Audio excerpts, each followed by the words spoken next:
Et voilà, bonjour à tous, bienvenue dans le studio de Figaro TV pour cette 40e émission des Clés Limo. Les Clés Limo, c'est ce rendez-vous hebdomadaire, chaque semaine ici, en direct avec un expert pour répondre à vos questions. Vous qui vous en posez beaucoup, vous souhaitez acheter un logement, investir, faire construire.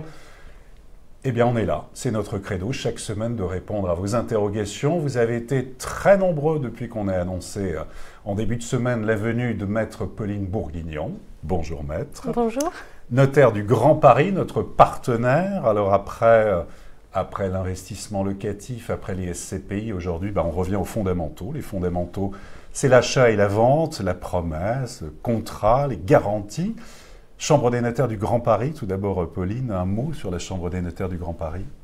Eh bien, la Chambre de Paris et des communes limitrophes s'unissent tous ensemble pour accompagner au mieux les clients dans ce projet d'envergure et dans le développement urbain qu'on connaît aujourd'hui.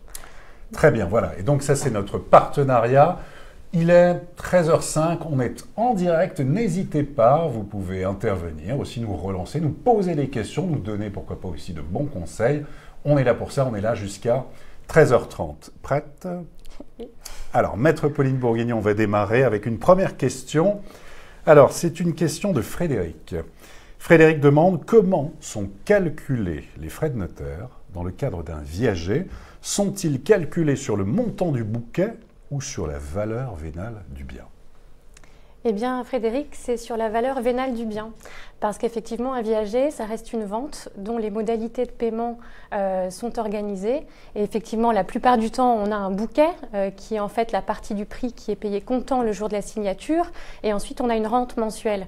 Mais il est tout à fait envisageable d'avoir un viager sans bouquet. Et dans ce cas-là, vous imaginez bien qu'il y a des droits à payer. Et donc, c'est pour ça que c'est la valeur vénale qui est prise en compte. Sachant qu'il y a le viager libre et puis le viager occupé aussi, il y a différentes choses. Là, ça rentre en ligne de compte. Et quand on parle là de frais de notaire, c'est les droits onéreux. Ah bah oui, parce qu'à chaque fois, c'est bon. Les frais de notaire, vous avez raison. Les frais de notaire, ce sont les émoluments du notaire, donc notre tarif, mais pas que. Il y a également les droits qu'on paye à l'État, à la commune, au département. Voilà, c'est tout ça qui est envisagé. D'accord.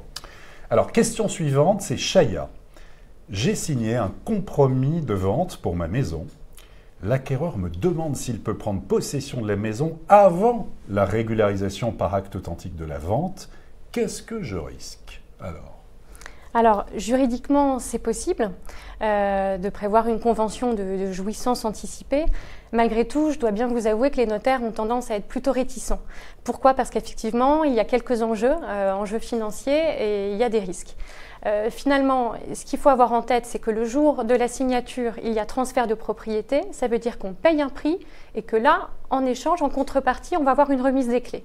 Et là, ce cas-là précis, même si on a envie d'être sympa avec notre acquéreur, souvent, il y a la rentrée scolaire, on veut faire des travaux avant, ou on a encore...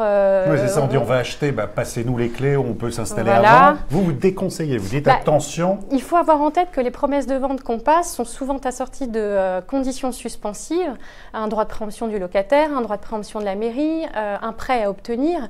Et finalement, remettre les clés avant, on n'a pas forcément la garantie ensuite que la personne va bien venir le jour du rendez-vous.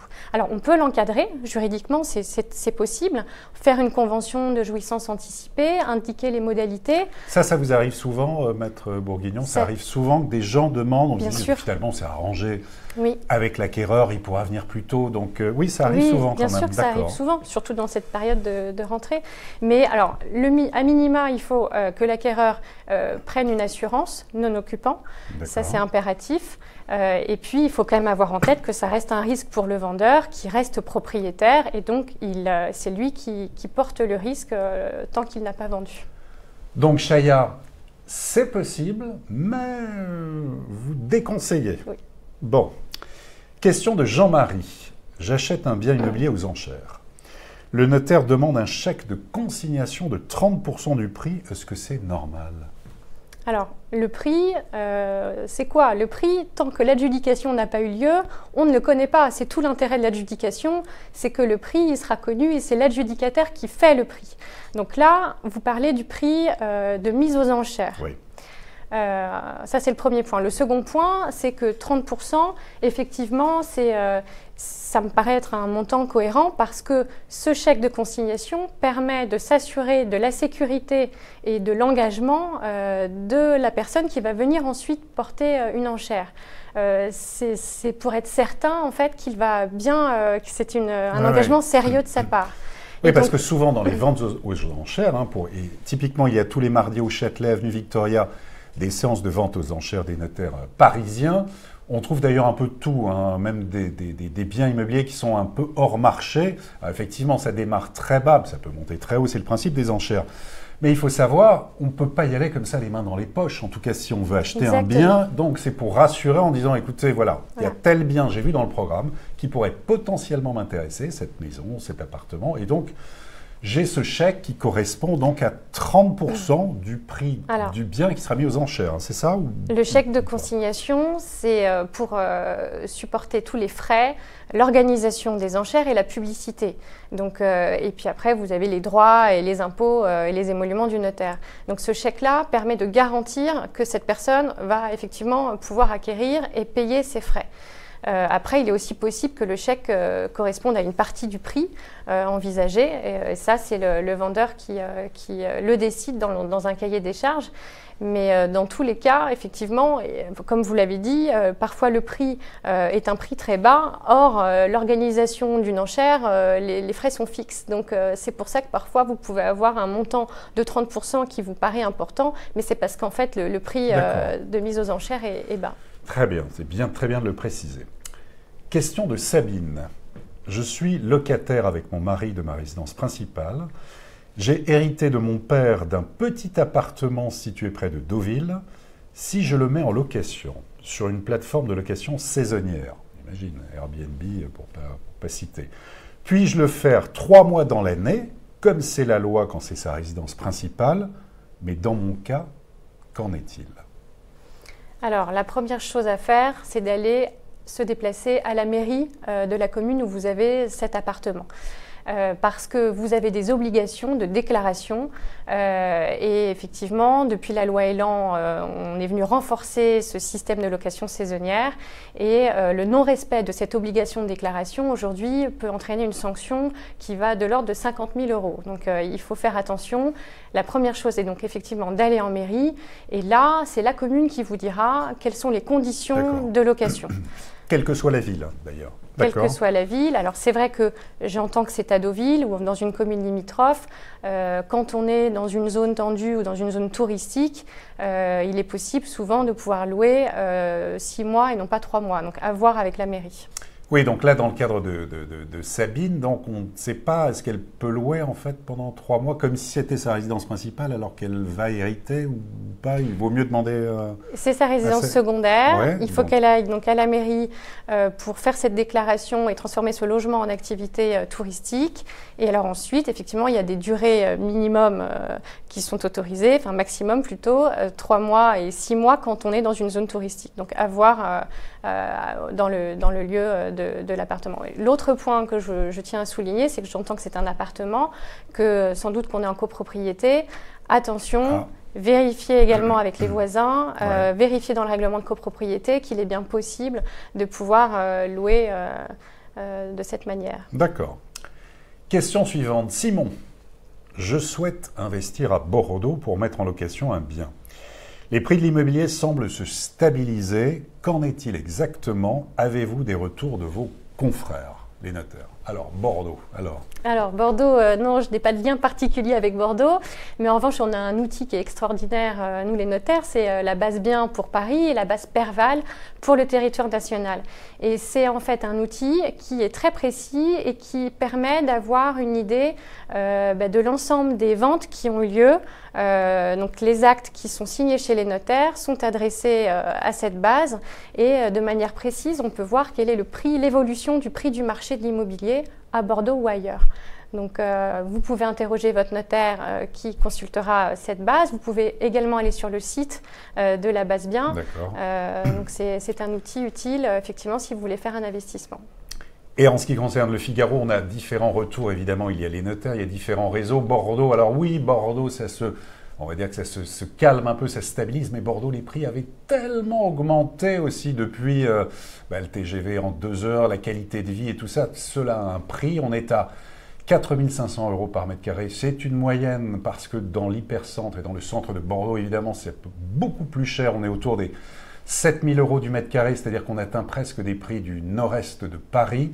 Donc Bordeaux, ça se calme un peu, mais les prix avaient étaient montés de près de 30% ces dernières années, plus 18%, plus 12%, donc une forte augmentation, comme dans une moindre mesure Lyon et Paris. Donc Bordeaux, ça se calme un peu, mais les prix progressent toujours.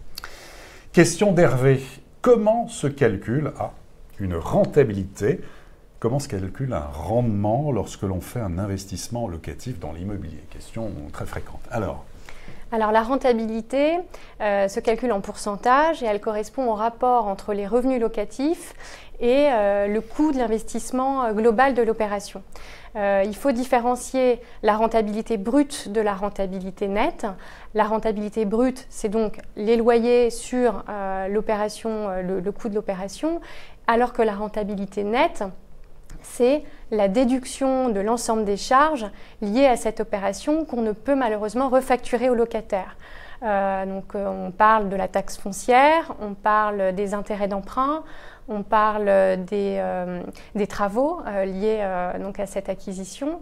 Donc voilà, ça c'est un point important, rentabilité nette et brute. Et puis alors, enfin pour conclure, je pense que c'est important de considérer qu'il n'y a pas une bonne rentabilité pour toutes les personnes qui nous regardent ici.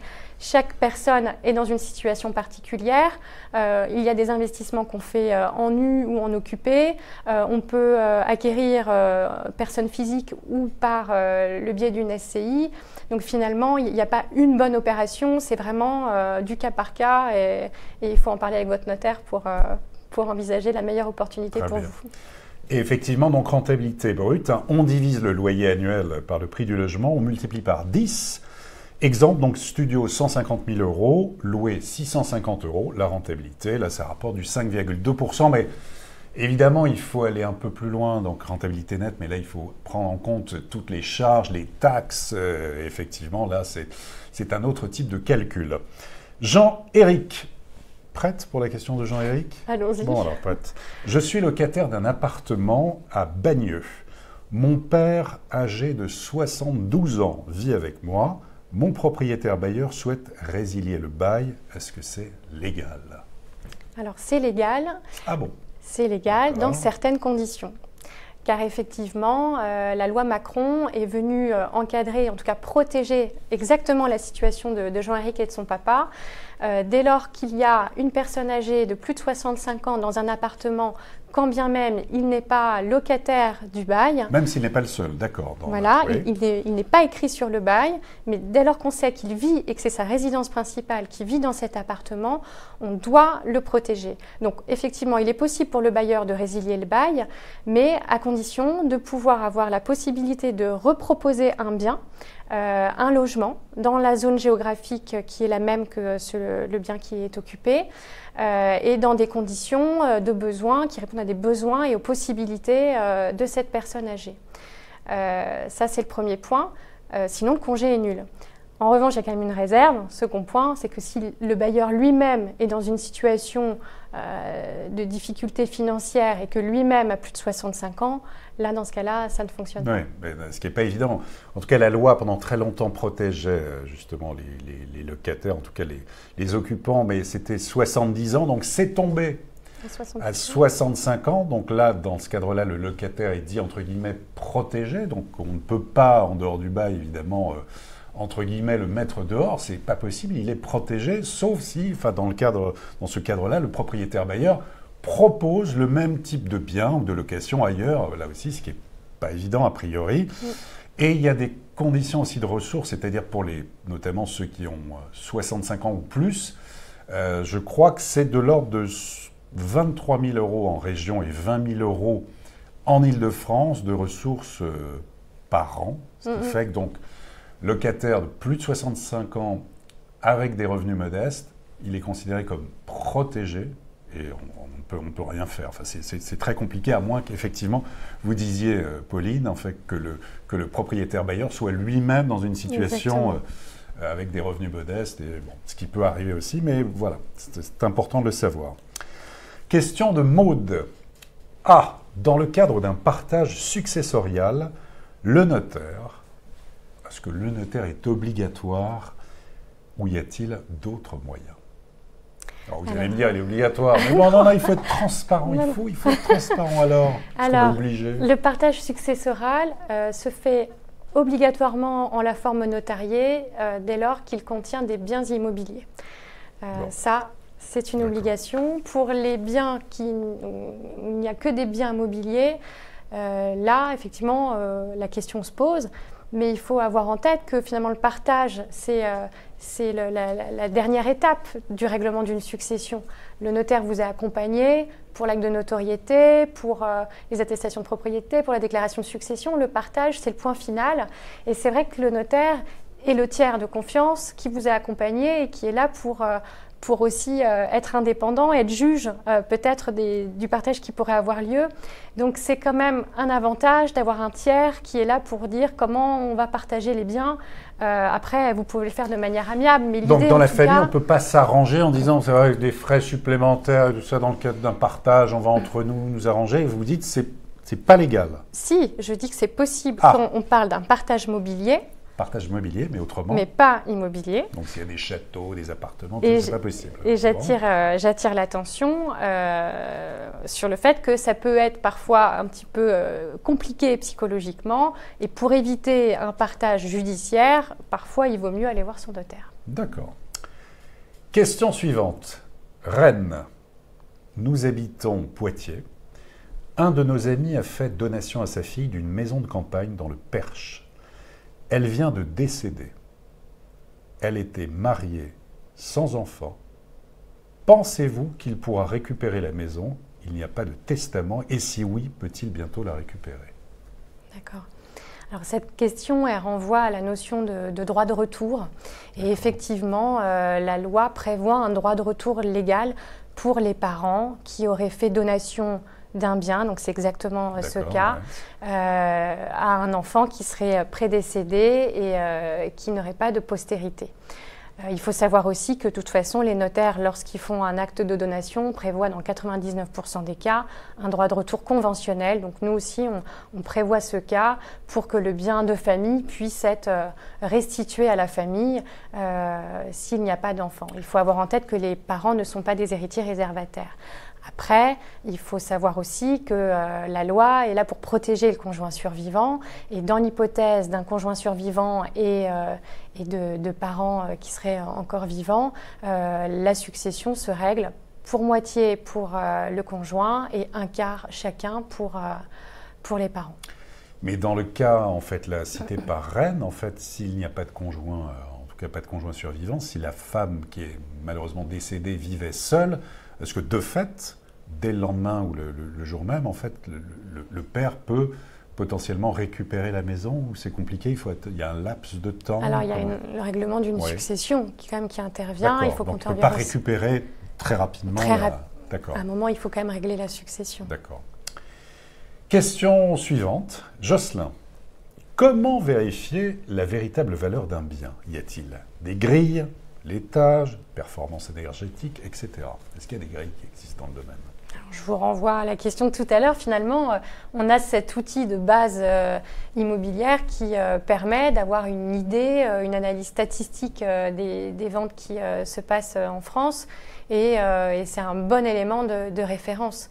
Alors après, il veut effectivement expertiser ou avoir une idée précise de la valeur d'un bien. C'est vrai que quand on est dans le cadre d'une succession où les héritiers ne s'entendent pas trop ou dans le cadre d'un divorce, on ne veut pas juste rester sur une estimation d'agence. Donc là, il faut que vous sachiez que la Chambre des notaires de Paris prévoit un service d'expertise. Donc c'est des personnes qui sont compétentes, qui ont une grande expérience et qui vont vous faire un rapport très précis en se déplaçant sur place et en vous faisant un rapport de 30 pages. Donc c'est pas juste une estimation de la valeur de votre actif.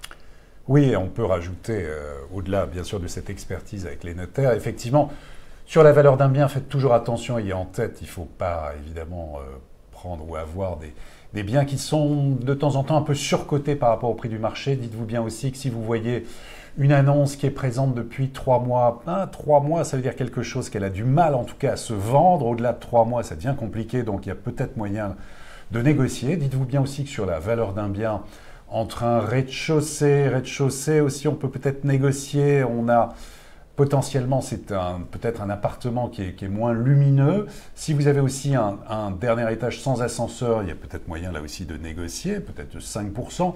Tout ce qui est notion de travaux, de rénovation, de faire attention au DPE, diagnostic de performance énergétique. Attention de ne pas payer ou surpayer derrière. Donc pour cette valeur d'un bien, il faut à la fois une expertise professionnelle, comme le dit Pauline, avec les notaires, et puis évidemment aller loin, ne pas se faire avoir, aussi vérifier plusieurs fois, ne pas se précipiter, attention, dans l'achat immobilier, il faut pas se précipiter, notamment quand on achète des biens qui nécessitent derrière des travaux, et puis vérifier aussi les charges de copropriété, très important là aussi pour éviter les mauvaises surprises, non? Alors c'est vrai que l'expertise, c'est quand on est déjà propriétaire, parce qu'on sait que le marché aujourd'hui est tendu et qu'effectivement, on ne va pas avoir le temps d'aller mandater un expert spécialisé avant de faire son offre, ça c'est sûr.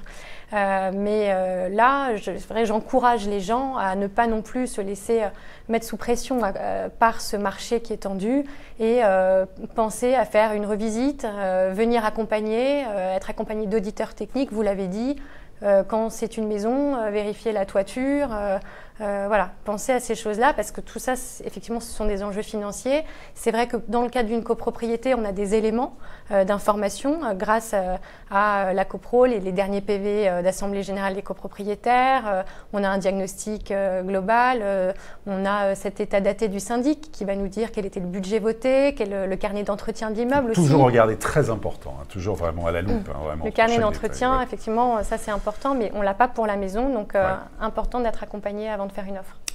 Tout à fait. Alors, question suivante, c'est Martine. Notre voisin dispose, il a de la chance, d'un jardin privatif qui appartient à la copropriété. Le syndic demande au copropriétaire de payer les charges correspondantes à ce jardin. Est-ce normal et comment s'y opposer? D'accord. Alors là, je comprends que le voisin a une jouissance exclusive d'un jardin, mais qu'il n'est pas compris dans son lot privatif, qu'il s'agit donc d'une jouissance d'une partie commune. En principe, la règle, c'est que on se doit, lorsqu'on jouit d'un jardin comme ça, de pouvoir l'entretenir. Et les gros travaux restent à la charge de la copropriété. Mais il faut de toute façon renvoyer au règlement de copropriété pour voir ce qui était prévu. Mais en principe, la règle, c'est ça. D'accord. Question de Sébastien. Nous avons en projet d'acheter une maison neuve en périphérie de Bordeaux. On entend dire que le prêt à taux zéro ne sera pas reconduit l'année prochaine. Qu'en est-il exactement? Pour notre premier achat, nous en avons besoin. Alors, ce prêt à taux zéro. Alors effectivement, il y a un petit coup de rabot dans la loi de finances, mais dans ce cas précis, il a de la chance, il va encore pouvoir en bénéficier du prêt à taux zéro parce que c'est du neuf et c'est dans une agglomération en zone tendue. Donc là, dans ce cas précis, le prêt à taux zéro est reconduit. Oui, le prêt à taux zéro, on rappelle, c'est ce prêt sans intérêt de l'État qui permet d'emprunter jusqu'à 40% de la somme d'un bien dans le neuf, dans les zones dites tendues où il y a là une véritable tension sur l'offre locative, l'offre de logement.